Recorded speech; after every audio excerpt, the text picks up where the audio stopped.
Chapter 7 The Bonfire at the Bottom of the Sea. It is believed that there was a time when fish could travel as easily on land as they could swim in water. They could come on land at will and stayed as long as they wished. Once during those days, a whole shoal of fish had been playing merrily in the shallow water near the sandy shore of the sea. Bonnie was the leader of the fish. They played for a long time till they got tired. "Let us play some new game," said Bonnie. "Let us coast down the great, black rock." All the fish gladly accepted the proposal. Now the shore where the fish had been playing was full of cliffs and rocks. Some of the rocks rose straight out of the water, while some others sloped towards the sandy beach. High above the rest towered a great, black rock. ऐसा माना जाता है कि एक समय ऐसा था जब मछलियाँ जमीन पर भी उतनी ही आसानी से चल सकती थी जितनी आसानी से वे पानी में तैर सकती है। वे जब चाहे जमीन पर आ सकती थी और जब तक चाहे वहाँ रह सकती थी। उन्हीं दिनों की बात है। समुद्र के रेतीले किनारे के पास उथले पानी में मछलियों का एक झुंड खुशी खुशी खेल रहा था। इस झुंड का नेता था बोनी। वे काफी देर तक खेलती रहीं जब तक कि थक नहीं गईं। "चलो अब कोई नया खेल खेलते हैं," बोनी ने कहा। "चलो उस बड़ी काली चट्टान से फिसलते हैं।" सभी मछलियों ने खुशी खुशी उसकी बात मान ली। जिस जगह मछलियाँ खेल रही थी वहाँ बहुत सारी चट्टानें और पहाड़ियाँ थी। कुछ चट्टानें सीधे पानी से ऊपर उठी हुई थी, जबकि कुछ धीरे धीरे ढलान पर समुद्र तट तक पहुँचती थी। उन सब में सबसे ऊंची थी एक विशाल काली चट्टान। The fish climbed to the top. Then, one after another, they followed the leader, each gliding, head foremost, down the rock. It was a fine sport. They enjoyed it very much. Then the fish formed a circle and danced, while Bonnie kept on sliding down the rock alone. Again and again, he climbed to the top and slid down, as swiftly as an arrow glides from the bow.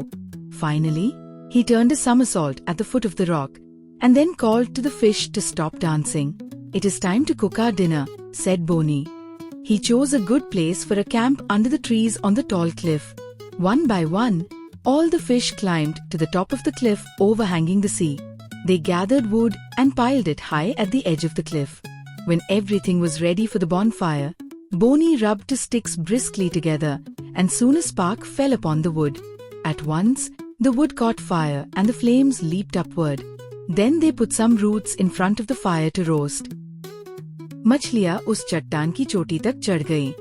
फिर एक एक करके सभी ने बोनी का अनुसरण किया और सिर के बल चट्टान से नीचे फिसलने लगी। ये एक मजेदार खेल था। उन्हें बहुत आनंद आया। फिर मछलियों ने एक गोल घेरा बनाकर नृत्य किया, जबकि बोनी अकेले बार बार चट्टान से फिसलता रहा। वह बार बार ऊपर चढ़ता और नीचे बाण की तरह सरक जाता। अंत में वह नीचे आकर कलाबाजी खाकर खड़ा हुआ और बोला, "अब चलो खाना पकाए।" बोनी ने समुद्र के ऊपर लटके हुए एक ऊंचे पहाड़ी किनारे पर पेड़ों के नीचे एक जगह छावनी के लिए चुनी। एक एक कर सारी मछलियाँ उस चट्टान की चोटी पर चढ़ गईं। उन्होंने लकड़ियाँ इकट्ठा की और एक जगह ऊंचा ढेर बना दिया। जब अलाव जलाने के लिए सब तैयार हो गया, तो बोनी ने 2 लकड़ियाँ तेजी से आपस में रगड़ी और जल्द ही एक चिंगारी लकड़ी पर गिरी। तुरंत लकड़ियाँ जल उठीं और लपटे ऊपर उठने लगी। फिर उन्होंने आग के सामने कुछ कंद, जड़ें सेंकने रख दिए। While the roots were being roasted, they stretched themselves under the trees and began to relax. They had almost fallen asleep when suddenly great drops of rain came splashing down. A dark cloud, which they had not noticed, had covered the sun. The rain fell harder and in no time put out the fire. Soon an icy wind began to blow and the fish were soon shivering in cold. They tried to light a fire again, but the wood had got soaked in water. "We shall freeze to death unless we can build a fire again," cried Bonnie. He tried to kindle a flame by rubbing the sticks together, but could not produce even a single spark.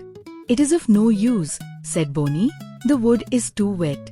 We shall have to wait for the sun to shine again." जब तक वे कंद भून रहे थे, मछलियाँ पेड़ों के नीचे लेट गई और आराम करने लगी। वे लगभग सो ही गई थी कि अचानक भारी भारी बारिश की बूंदें गिरने लगी। एक काली बदली, जिसे उन्होंने देखा ही नहीं था, सूरज को ढक चुकी थी। बारिश और तेज होने लगी और थोड़ी ही देर में आग बुझ गई। फिर एक बर्फीली हवा चलने लगी और मछलियाँ ठंड से कांपने लगी। उन्होंने फिर से आग जलाने की कोशिश की, लेकिन लकड़ियाँ पूरी तरह भीग चुकी थी। अगर हम फिर से आग नहीं जला सके तो ठंड से मर जाएंगे, बोनी चिल्लाया।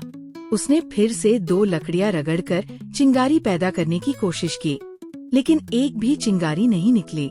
अब कोई उपाय नहीं, बोनी बोला। लकड़ियाँ बहुत गीली है, अब सूरज के निकलने तक इंतजार करना होगा। Just then a tiny fish came forward and bowed before Boni.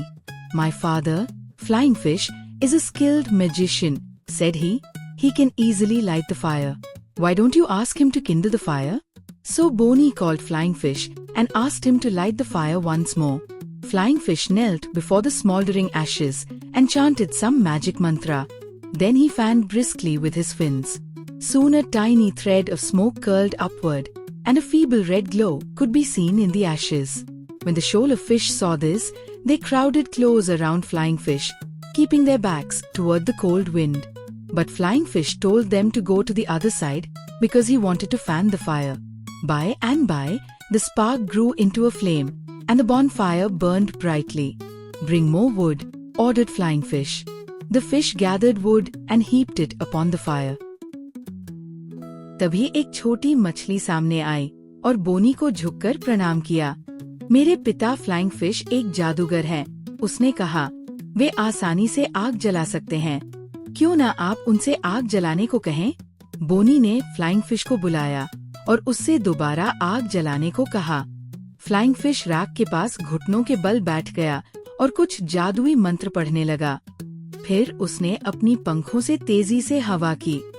थोड़ी देर में राख में से धुएं की एक पतली लकीर ऊपर उठने लगी और एक धीमी लाल चमक दिखाई देने लगी। जब मछलियों ने यह देखा तो वे फ्लाइंग फिश के पास सिमट आई और ठंडी हवा से पीठ फेर ली। लेकिन फ्लाइंग फिश ने उन्हें दूसरी ओर जाने को कहा, क्योंकि वह आग को हवा देना चाहता था। धीरे धीरे वह चिंगारी एक लपट में बदल गई और अलाव तेजी से जल उठा। "और लकड़ियाँ लाओ," फ्लाइंग फिश ने आदेश दिया। मछलियों ने लकड़ियाँ इकट्ठी की और आग में डाल दी। The red flames roared and sputtered and crackled, and little flames of fire could be seen rising from among the ashes. "We shall soon be warm now," said Fin. All the fish crowded around the fire, closer and closer. They tried to take the warmth of the fire in them. Suddenly a blast of wind swept across the cliff from the direction of the land and blew the fire towards the fish. The fish tried to save themselves and sprang back. They had forgotten that they were on the edge of the cliff. They slipped and down, down and down, when the whole fish tribe to the bottom of the sea. The water felt warm, for the strong wind had driven the fire down below, too. Since then, the bonfire at the bottom of the sea is burning continuously. And the surprising thing is, the fire never went out, as fires do on land. The water at the bottom of the sea has been warm ever since that day. लाल लपटें गरजने लगी, चिटकने लगी और राख के बीच से छोटी छोटी ज्वालाएं उठने लगी। "अब हम जल्दी ही गर्म हो जाएंगे," फिन बोला। सभी मछलियां आग के चारों ओर सिमट आईं। वे गर्मी को अपने अंदर लेने की कोशिश कर रही थी। तभी एक तेज हवा जमीन की ओर से चट्टान की ओर आई और आग की लपटों को मछलियों की ओर उड़ा दिया। मछलियों ने खुद को बचाने की कोशिश की और पीछे की ओर छलांग लगाई। वे भूल गई थी कि वे चट्टान के किनारे पर थी। वे फिसल गई और नीचे समुद्र की गहराई में गिर गई। पानी उन्हें गर्म महसूस हुआ, क्योंकि तेज हवा आग को भी उनके साथ नीचे समुद्र की गहराई में ले आई थी। तभी से समुद्र की गहराई में वह अलाव लगातार जल रहा है। और सबसे हैरानी की बात यह है कि यह आग कभी बुझी नहीं, जैसे जमीन की आग बुझ जाती है। समुद्र की गहराई का पानी उसी दिन से गर्म बना हुआ है। That is why, on frosty days, the fish disappear from the surface of the water. They dive to the bottom of the sea, where they can keep warm and cozy around the magic bonfire. At least people believe so. इसीलिए सर्दी के दिनों में मछलियाँ पानी की सतह से गायब हो जाती है। वे समुद्र की गहराई में चली जाती है, जहाँ वे उस जादुई अलाव के चारों ओर गर्म और आरामदायक महसूस कर सकें। कम से कम लोगों का ऐसा ही मानना है।